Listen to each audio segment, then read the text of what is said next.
Joining me now is Ukraine's President Volodymyr Zelensky. President Zelensky, welcome to Meet the Press. Дуже радий вас бачити. Дякую за цю можливість поговорити з вами. President Zelensky, let me start off by asking you, it has now been more than 600 days since Russia invaded Ukraine. How would you describe the state of the war right now? Дуже дякую за запитання. Що стосується сьогоднішньої ситуації на полі бою, я думаю, що безумовно всіх деталей я не можу вам сказати, але тим не менш, сьогодні є ініціатива в наших руках. Так, 2 роки, я думаю, що ви можете для себе уявити, що таке повномасштабної війни майже 2 роки. І втомлюються всі. Навіть техніка, ви знаєте, що залізо не витримує, але тим не менш, я пишаюся нашими воїнами, що вони міцні. Також нашим народом, який постійно допомагає, який мобілізован по своєму змісту і якого дійсно потужне бажання перемогти. В деяких напрямках, Крістін, ми бачимо кроки вперед. Іноді вони уповільнені через щільність мін, які Росія зробила у час, коли ми готувалися до контрнаступальних дій, а в деяких напрямках у нас є складнощі з небом. Ці складнощі, вони, на жаль, вони не змінились. З самого початку повномасштабного вторгнення ми бачили домінування Росії в небі. І це факт. І сьогодні без ППО наші кроки вперед уповільнені. Але я хочу відмітити, що наші кроки вперед. That is so important to understand people. That initiative in our hands. Yes, it's really complicated period.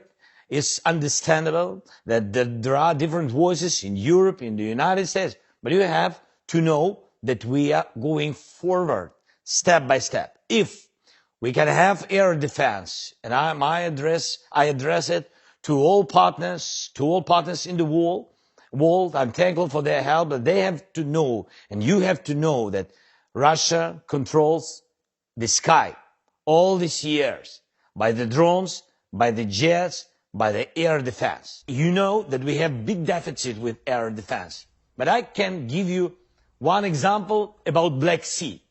We have great success in the Black Sea.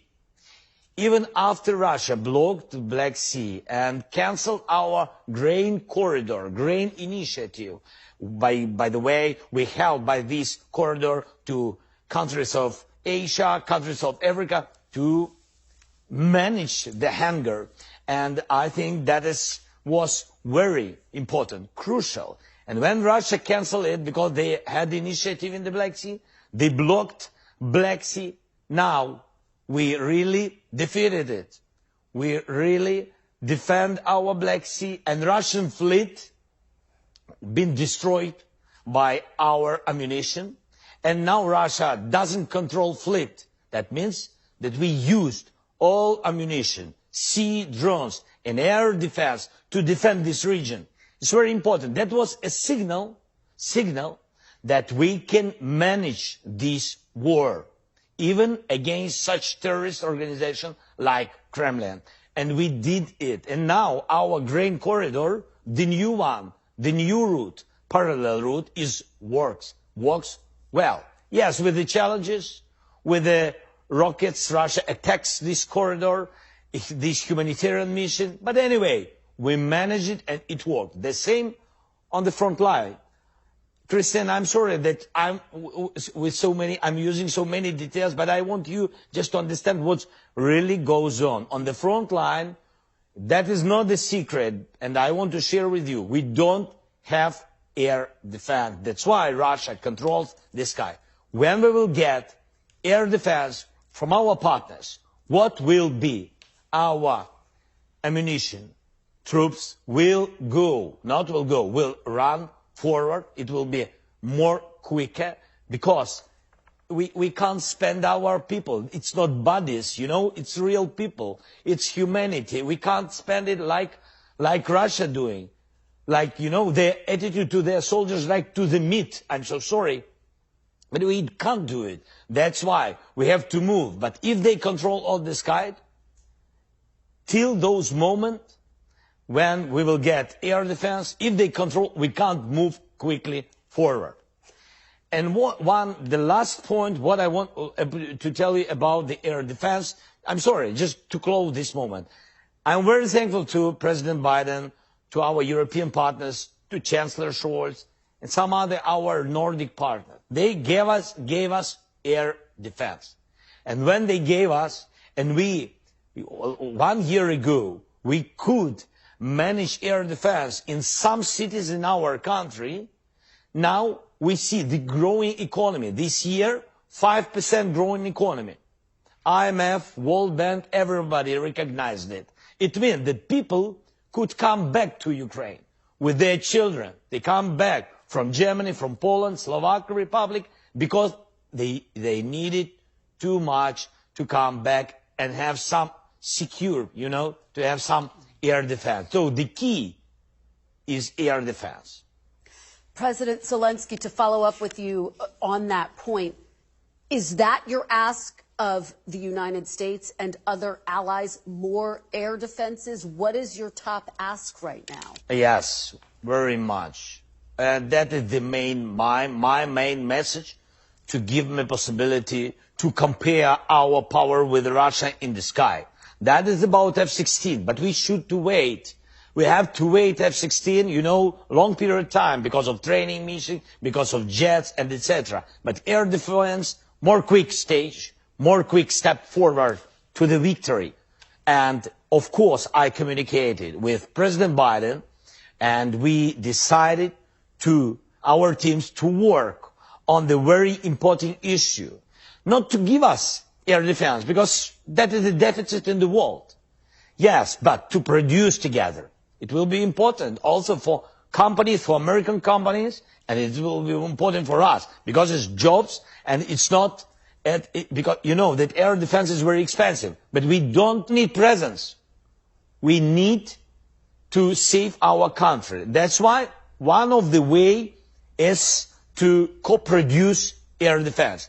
But during this time, during our co-production, our message to the world, to the United States, to Europe, to Asia, to give us some air defense systems, just to use them, just to rent them, for this period, especially winter, very challenging period. All right, and President Zelensky, I'm going to delve more deeply into what you specifically need, but let's pick up on where you just left off. The strategy of this war. This summer, and you reiterated right now, the progress has been slower than desired. And recently, one of your top generals said Ukraine has, quote, reached a stalemate. Has the war reached a stalemate? Christine, on the 24th of February, when Russia invaded our cities, country, our land, our families, and they attacked all of us, the world gave us 3 days. Some European countries who really believed in us, they said 1 month. Others said it will be very quick. And this is really this situation, what they said. But now we speak with you. Now it's almost 2 years. Now initiative in our hands. Yes, a lot of people, of course, in the world are tired. Of course, it's understandable. Somebody tired on the battlefield, somebody tired on their works, and somebody tired abroad. They want to come back home to their husbands, to their soldiers, to these guys, women and children. Somebody tired from European leaders to support Ukraine. Yes, of course, because long war. But you have to know, I'm sure that we are just in this case where some ammunition, some strong ammunition can help us to manage the same way like it was last year, when everybody said that we think that we are in the difficult situation and Ukraine will not have any success on the battlefield. A lot of people told it 1 year ago. It was a complicated period, but anyway, we defended. We found our power and we defended two regions, Kharkiv region and Kherson region. Not everything, but we did it against Russia, against their army, because we are still more motivated than any Russians devils who came to Ukraine to kill us. But my question is, of course, not to lose unity and to believe in ourselves. Of course, that is important. But my question is, what is the alternative? What we have to do to say, okay, we are not okay, yes, our partners or some of our partners are really think that we can't go forward, that we can't have success, that we will not win. What to do? What alternative? To give Putin this possibility to kill all of us? To destroy our nation, all what we have? And what to do? So dozens of millions of people will run away to Europe, United States. What to do? What is the alternative? There is no alternative. Because it's not the question of Ukraine. Not only of Ukraine. That is the question of security in Europe. That is the question of the unity in NATO. Because Russia, after Ukraine, Russia will attack NATO countries. What will all the world do? What they will do? What is the alternative? One alternative, what I heard and I hear, to give Putin what he wants and to stop the war. What does it mean? To give 30% of our land? What to do with those people who are on temporary occupied territories? What to do with those thousands of people who've been killed by Putin and by his army? Just to forget about it? No accountability? No tribunal? No, what to do? I know what to do. We have to be strong. I hope that still Europe and the United States believe in our power, believe in our humanity, our attitude to the people, our attitude to democracy. And you have to know, if we will fall down, sorry for my English, Christian, if I make a lot of mistakes, I'm so sorry. But if we fallen down, you have to know, now look at Middle East, but you have to know, such Ukraine, such Middle East will be more and more. We will give pass to autocrats. We will give chance to tyranny. We will give them this wish to destroy democracy in the world.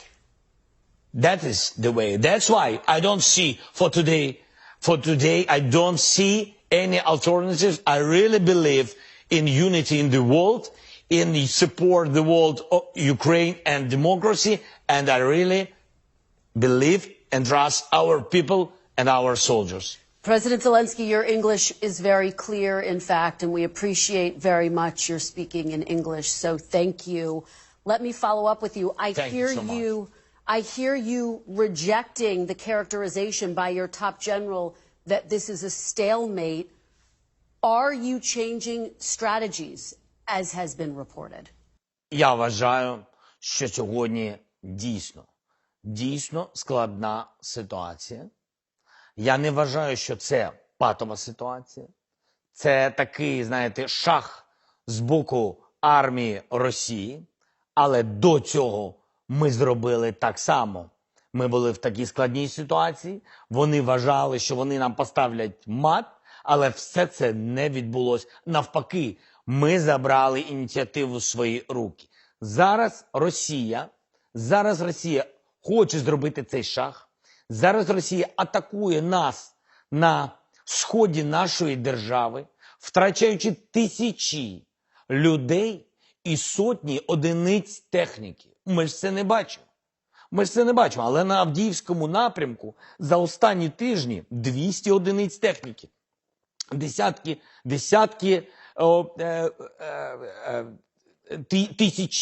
тисячі людей. Вони просто загинули. So we don't see details. Sometimes our attitude to the war that somebody is staying on the one place, but it's not just stay. When you stay, you kill the enemy, and this is the fact. Of course, Russia understands that now when focus from Ukraine taking off, and when this focus to the Middle East, and when they try to divide the world in this crisis, Israel-Palestine crisis, and of course, Russia is very happy with this war. They don't count how many children were killed there. They don't think about the flag or nationality. We saw some moments, their attitude. We saw what was in Makhachkala in Dagestan. This is the part of Russia. This is what the biggest wave of anti-Semitism. So what they want? They just want to divide the world, to take focus from Ukraine to another war. And if it will not be enough for them, I'm again repeating, and I'm repeating in these 2 years, if it will be not enough for them, it will not be enough. Because Syria was not enough. They began in Ukraine. After Ukraine, in the Middle East, they will continue their plan. And you see that Iran is supporting them, in Ukraine supporting them with the weapon, and now in the Middle East again. So, President Zelensky, are you looking at a shift in strategy to try to gain the upper hand right now? Так, ми розробляємо, наші військові розробляють різні плани, різні операції, щоб дійсно просунутись швидше вперед і неочікувано вдарити по Російській Федерації. Але голіруч це неможливо. Без зброї, без відповідної зброї це неможливо і це дійсно факт. Тому треба готуватись, треба чітко розуміти, які кроки можуть бути більш вдалими і швидше йти вперед. President Zelensky, NBC News is reporting that U.S. and European officials have begun quietly talking to your government about what possible peace negotiations with Russia might look like to end this war. Have you personally been involved in these talks? And what's the status of these talks? A lot of different voices around us. I heard a lot of different voices and emotions and without any concretic and propositions, a lot of different things. But as for me, I don't have, for today, I don't have any relations with Russians. And they know my position. That is the position of my country. That is the position of our people. We don't want to make any dialogue with terrorists. And the President of the United States and Congress, bipartisan support, all these people, they know that I am not ready to speak with the terrorists because their word is nothing. Nothing. We can't trust terrorists because terrorists always come back. Always come back. We had already frozen conflict on the east of Ukraine after occupation of Crimea since 2014 and then the occupation of the part of our Donbass. We had frozen conflict. We tried to speak with them. And they always been only lies and that no truth. We can't trust them. They just wanted to destroy all of us and kill us. And then in 2022, we really saw this attack. It wasn't a war. It was a terrorism. Just clear terrorism because they killed not only army, they killed people. They did a lot of atrocity. They cut heads of the children. They did a lot of things. How can we speak now? And that's why there is no pushing, open pushing me. Maybe that in some circles, maybe some countries, I'm sure that there are some countries on the level of intelligence or advisors of leaders, maybe they speak with Russia, maybe they, think how to manage everything, but till that moment that Russia staying on our territory, we can't manage it. They have to go out from our territory. Only after that, the world can switch on diplomacy. President Zelensky, you have said here how tired your people are with this war stretching more than 600 days. Is there anything you would be willing to negotiate? Would you be willing to let Russia keep Crimea if it meant holding on to the rest of Ukraine?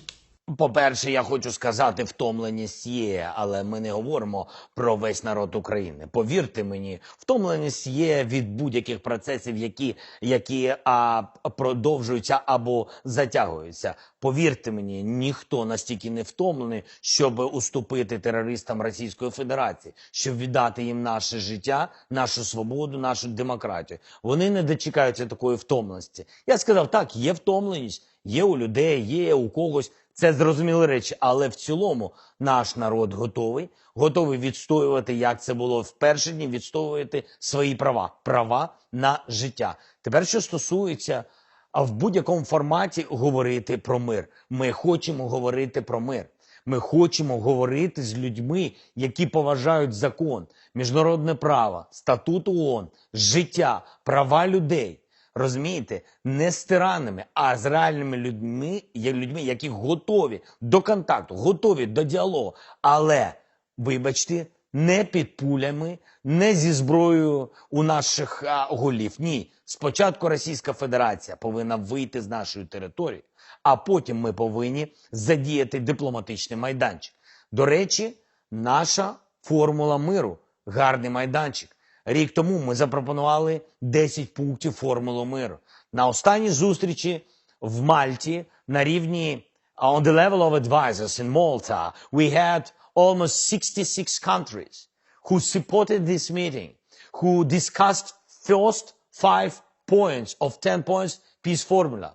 The next step, we will have another meeting on the level advisors and they will finish because they will discuss last 5 points, and then we will manage to organize the first peace formula summit. It will be, I'm sure, that representatives of all the continents will come and will be on the summit. And after that, when we will have all these peace formula, all the points with details, how to finish the war, when this document will be ready, we will address this document to Russian side, of course, but for this, they have to go out from our land. That is, the window for diplomacy is to go out from our sovereignty. President Zelensky, I am going to ask you about your reaction to the Middle East in just a moment, but I do want to talk about U.S. aid. As you know, with this attack against Israel, Americans are now being asked to fund 2 wars. And there's growing skepticism about ongoing support of Ukraine, particularly among Republicans in Congress. What is your message to U.S. lawmakers who don't want to send another dollar to Ukraine? Дуже дякую за запитання. Перш за все, це не допомога Україні. Я вважаю, що це допомога і для Сполучених Штатів, і для Європейського Союзу, як я це і сказав. Я вважаю, що Україна захищає наші спільні цінності. Я вважаю, ще раз я повторю це, я вважаю, що Путін хоче розділити Європу, послабити Сполучені Штати Америки і постійно знаходити вогнище в Європі, щоб не було стабільності на Близькому Сході, це те, що зараз відбувається, і на інших континентах. І тому я вважаю, що Україна сьогодні захищає Європейський Союз, Європейський континент і наші спільні цінності. My message, one more message, just you have to understand how we fight, how we live. You have to understand, it's just to come to Ukraine and see we are the same people, we have the same values. I'm really thankful to President Biden.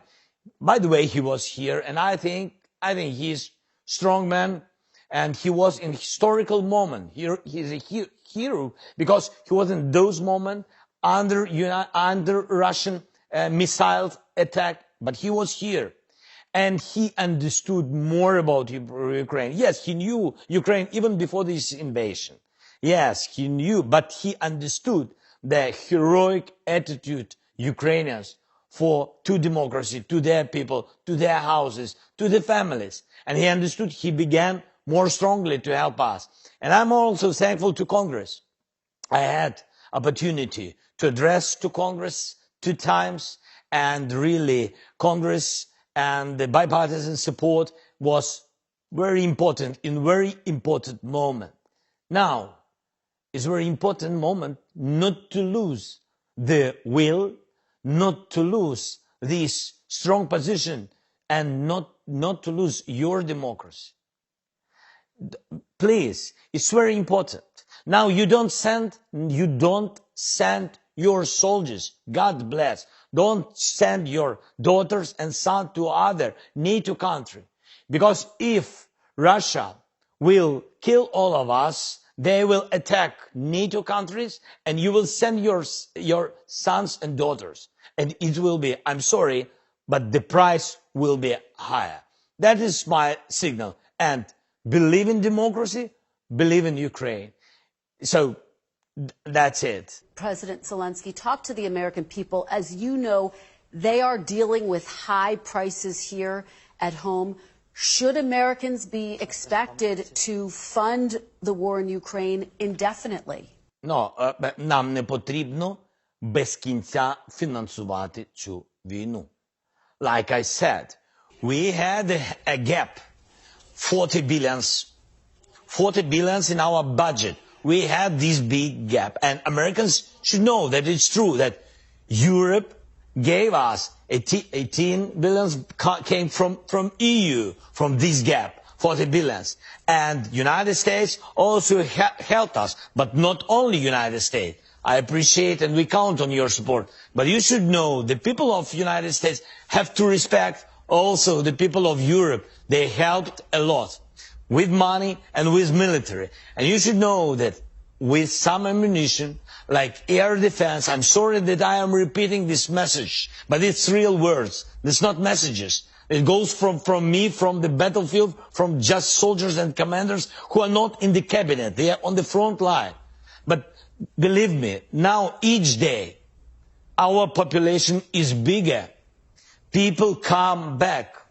With additional air defense system, we will have some more million people. That's a lot. They will work. Children will go to school and they will pay taxes. That is the first. When they will pay taxes, now, how I said, our GDP is increasing 5% this year. Next year, it will be more. And it's not only this. The second point, United States, G7 countries, and European countries now began to work, we send them a message, to work with Russian assets. If we count on it, if we will have just interests from the frozen assets of Russia, just interests, and I think it's very important and it's just, if we will have just interest from these $300 billion of Russian assets, we will manage how to close the half of the gap of the budget. Why to take money from Americans? Take the assets of Russia. We are okay with this. The second one, if there is a question through society of United States about military and about something else, okay, let's co-produce it. It will be win-win. The third one, if you can't give us some financial support, okay, please, give us a credit and we will give you back money after the war. And the fourth, we can buy some ammunition. We will buy. If we will defend our jobs, we will have taxes and we will buy. We will buy from American companies. Just allow us. And that's it. President Zelensky, what is your deadline for Congress to act, and what happens if they miss that deadline? That is the decision of Congress. I will not push them, really. I think that they know details, they know me. I saw a lot of congressmen, senators who came to Ukraine, governors who came to Ukraine. We speak a lot. They know that we are very very open. We are very clean. I proposed to White House, and thanks to them, they sent some people to us for any control how our soldiers spend money. It's not the question for us. For us, that is real life. So we wanted to get your support, like we say, yesterday. That's why it doesn't matter. It will be today or tomorrow. We just, I think, lose the time. Time is very expensive. That's why we need your support. But you will get more. You will get more, I'm sure. After our win, you will see all these things. Can you help skeptical lawmakers and Americans who don't want to send more money to Ukraine? How long should they expect to send more money? When do you anticipate you can end this war, President Zelensky? I think that the next year, with the challenges, because this is the year of your elections, now again we see the critical situation in the Middle East. So I think your help is very important for the next year, and that is crucial. And I think if we will manage all that thing that I said, the gap will be minimized in our budget. And after that, after next year, if the war will not finish next year, if it will not finish, I think that using air defense system, using this platform of cooperation, co-production, and using these new jobs, I think we will manage to minimize this gap, and you will not help us such high price. I'm sure. That's it. And to be very specific, I'm going to ask you about the election momentarily. You are asking for more air defenses. F-16s obviously are in the process of being ready. What more air defenses do you need, President Zelensky? Can you be specific? Yes, anti-drone systems and specific drones, which our defense ministers and commanders, they know very well.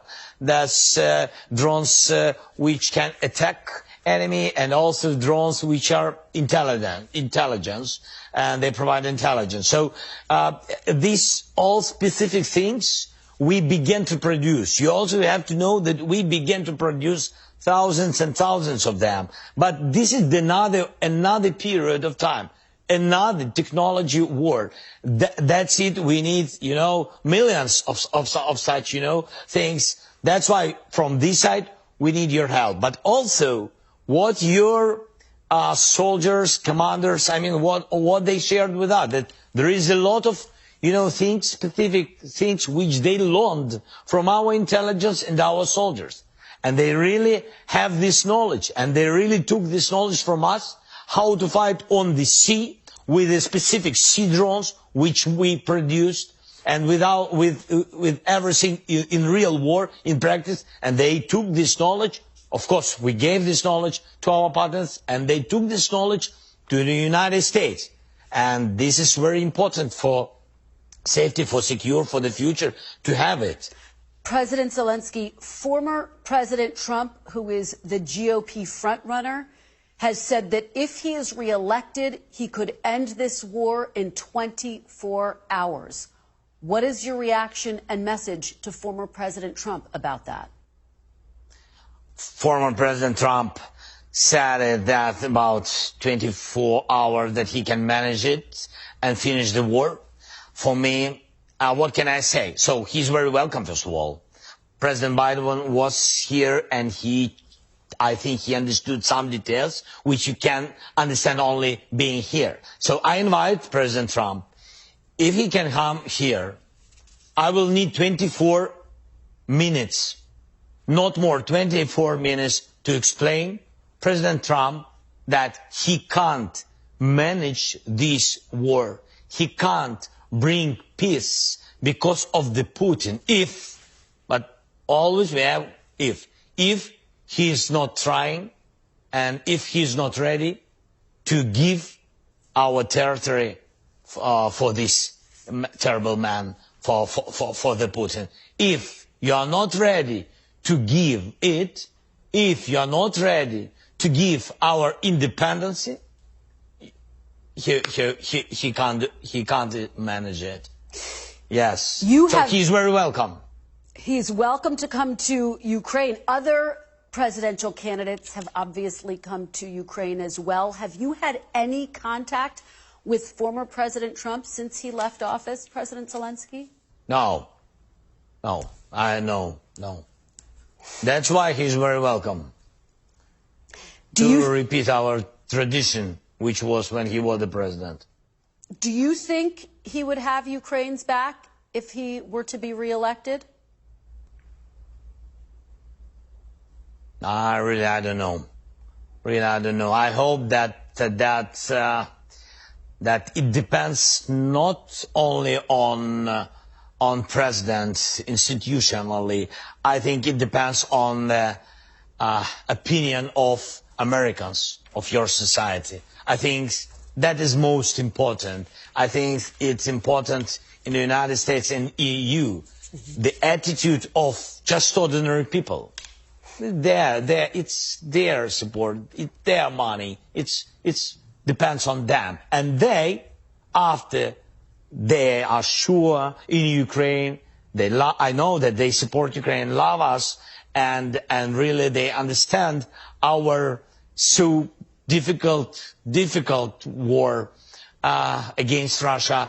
And I think only after that, society is pushing the leaders, and leaders make right decisions. President Zelensky, I know I'm going to have to let you go soon. Just a few more questions, if you can bear with me.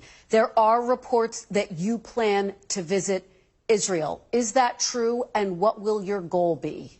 Дякую за запитання. З самого початку, в перший же день атаки, терористичної атаки Хамасу на Ізраїль, ми засудили і висловили свою державну позицію. І я сказав, що ми готові бути в Ізраїлі сьогодні.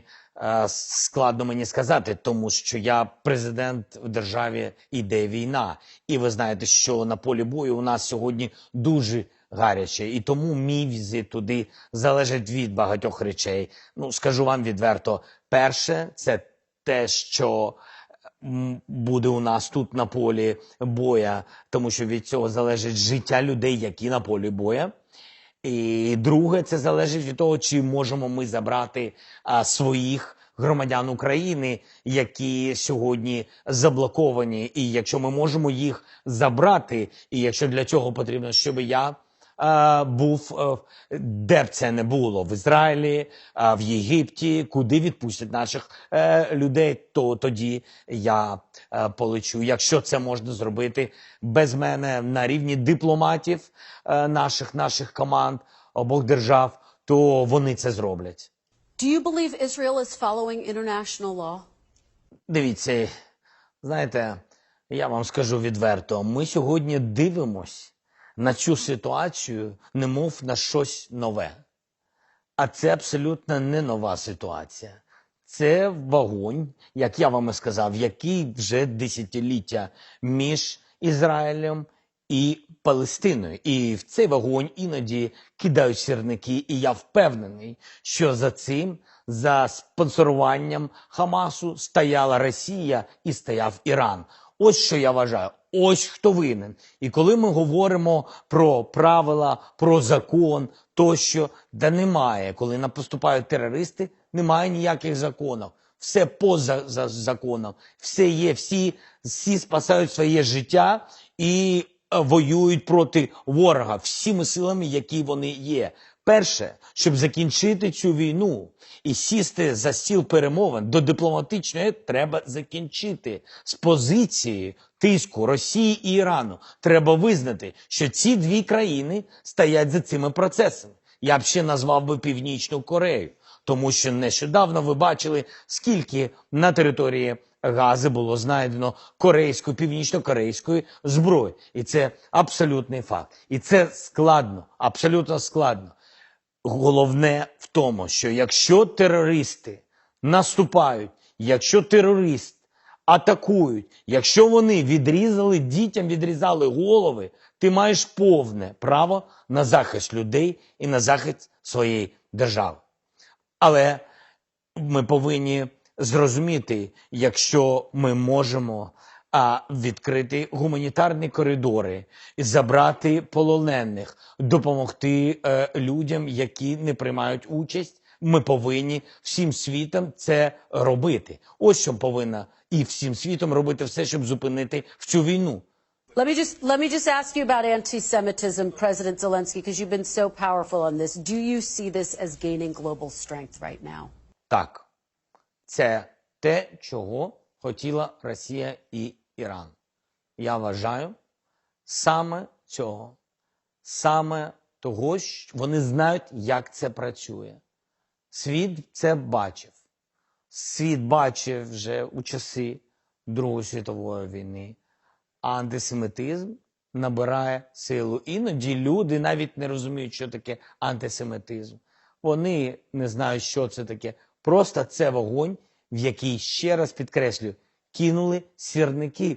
Вони розуміли, як це може розповсюджуватись. Росія це робила, завжди робила в Україні, звинувачуючи Україну. Вони бомбили Бабій Яр у нас в Україні. Ми це піднімали і тощо. І тому я думаю, що світ повинен зробити висновки, звернути увагу на ці держави, які стоять за будь-якою хвилею і будуть стояти за наступною хвилею. Антисемітизм, або релігійні якісь наслідки, або одну релігію сталкувати з іншою релігією. Цим людям все одно. Росія і Іран на сьогодні, і цим людям все одно, вони зацікавлені в дестабілізації світу. Це моє особисте ставлення. President Zelensky, thank you so much. Before you go, if you want to share, what keeps you going? Do you ever feel defeated? I have a lot of power, but even feeling strong and have a lot of energy, it doesn't mean that we want to fight all our life, because the price is high, like I said, because the war takes the best of us, the best heroes, the best men, women, children. That's it. But we are not ready to give our freedom to this terrorist Putin. That's it. That's why we are fighting. That's it. President Zelensky, thank you so much for your time this morning. We really appreciate it. Thank you.